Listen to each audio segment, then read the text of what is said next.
तो नमस्कार, मैं पंडित ब्रजेश चंद्र पाठक मनोकामना ज्योतिष चैनल पर हमेशा आपसे रूबरू होते रहता हूँ और हर गोचरीय स्थिति से आपको अवगत कराते रहता हूँ। आप चाहे जिस राशि लग्न के हों, अपनी भविष्य फल फलादेश जन्म कुंडली निर्माण आदि के लिए संपर्क साध सकते हैं। इस सप्ताह सिंह राशि वालों के साथ क्या बड़ा कुछ होने जा रहा है, उस पर मैं बिल्कुल ग्रह गोचरी से अवगत करा करके फिर आपको point two point days wise आपको हम समझाएंगे, बताएंगे, मार्गदर्शन देंगे।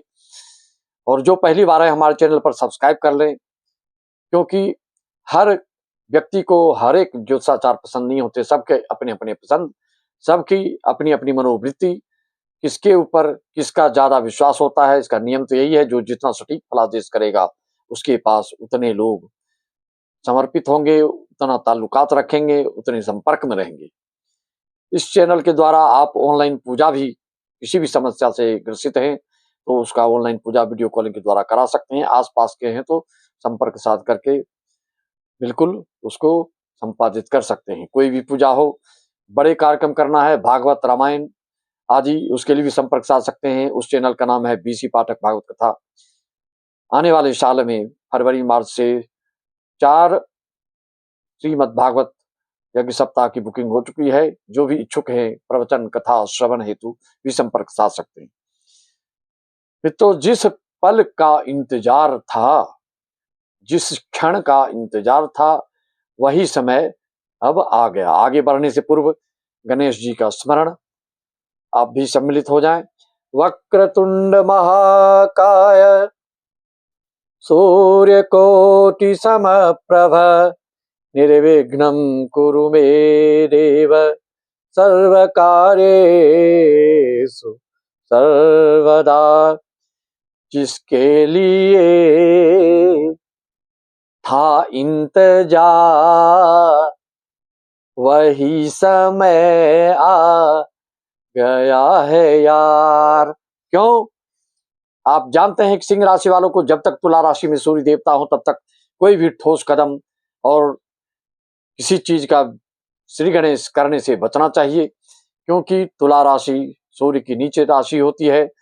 जब तक ये नीच राशि में रहते हैं, लोगों में जिनका ग्रह गोचर और प्रबल ना हो कुंडली में, तो वह अवसाद ग्रसित हो जाते हैं, उदासीन हो जाते हैं, उत्साहहीन हो जाते हैं और उनको ऐसा महसूस होता है कि हम संकट में फंसे हैं, कोई आफत तो नहीं आ जाएगी, कोई मुश्किलों से सामना तो नहीं करना पड़ेगा। इस तरह के स्वास्थ्य के दृष्टिकोण से, आर्थिक दृष्टिकोण से, मानसिक दृष्टिकोण से, सामाजिक दृष्टिकोण से, हर दृष्टिकोण से बहुत लोगों में देखा जाता है।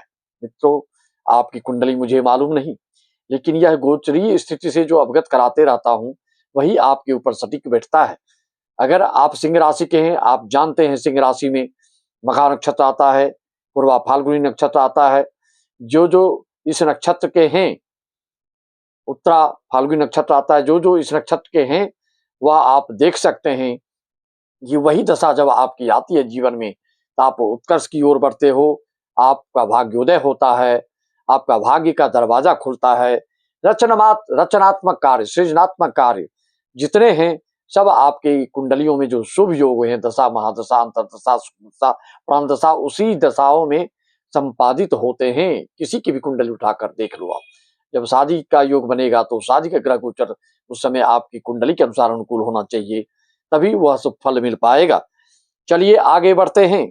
कौन सा समय आ गया? कल 1:40 पर सूर्य देवता अपनी नीचत को समाप्त कर रहे हैं और ये साप्ताहिक राशिफल तो है, लेकिन मैं इसको 10 दिन का ले रहा हूं, कवर कर रहा हूं कि इसलिए कि विशेष योग निर्मित हो चुका है।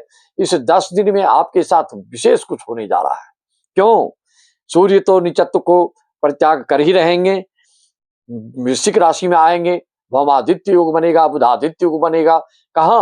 वो आपके सुख भाव में, आपके माता के भाव में। जिसका कर्म क्षेत्र का स्वामी चतुर्थ में बैठ जाए तो वह घर बैठे ही लाखों कमाता है, विदेश से कमाता है। क्या आपको विदेश से कमाने का योग है?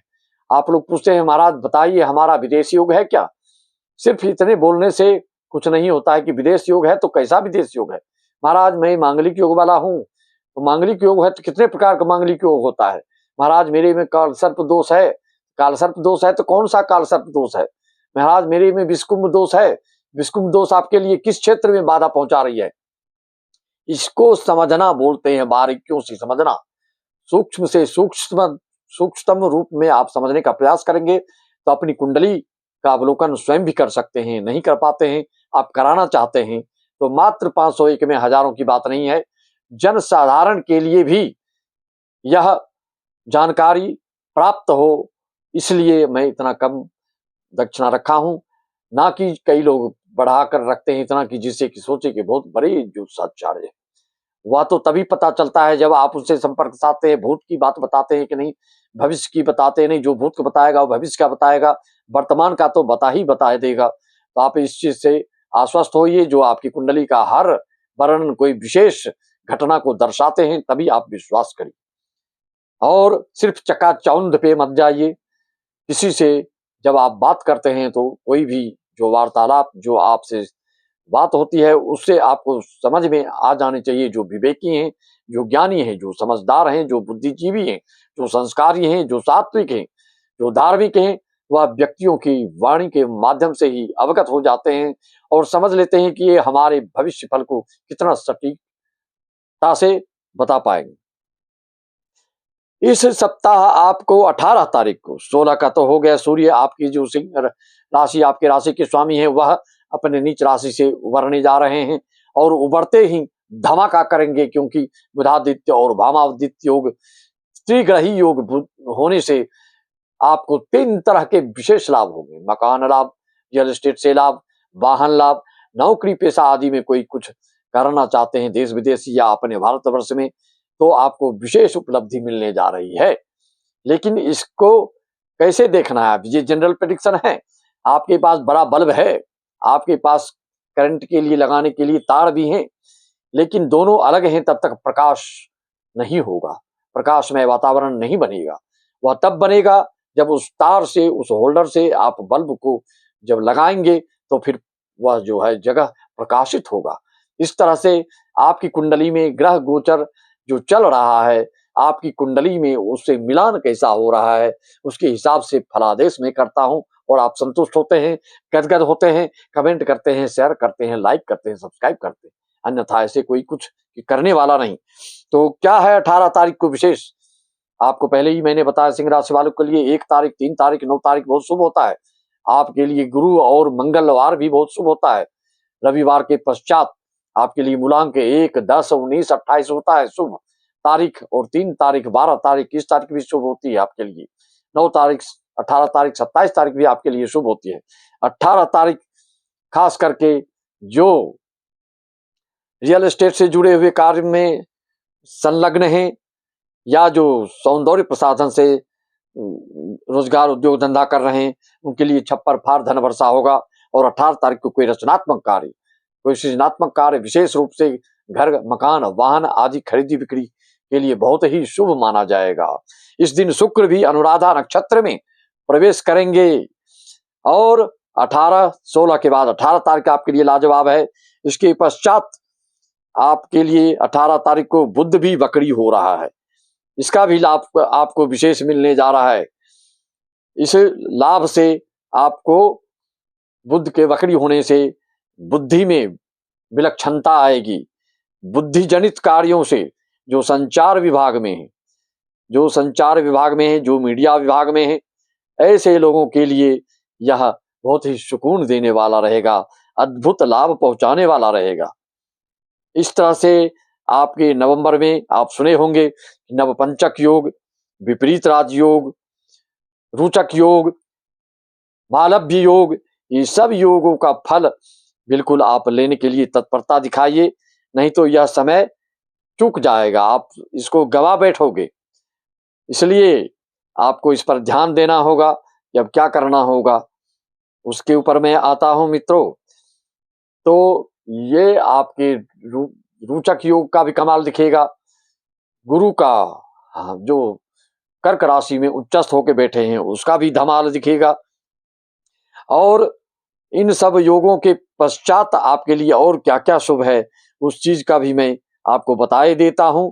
मित्रों, मन को नहीं अब तोड़ो तुम, दुनियादारी को छोड़ो तुम, ग्रह गोचर से ना मुंह मोड़ो तुम, घोड़े जैसा अब दौड़ो तुम, ग्रह गोचर का लाभ तो अब ले लो तुम, ग्रह योग बना राजा बनने का, ध्वज कीर्ति यश का सजाने का, सब छोर उदास न अब होने का, संयोग बन गया कुछ करने का, कर उद्यम कुछ है पाने का, सिरताज समय अब बंधने का, अब व्यर्थ न गवाओ सोने का, समय आ गया है बैठेंगे अब राज सिंहासन में, अब बात पकड़ नहीं रोने का, अब समय हुआ कुछ होने का।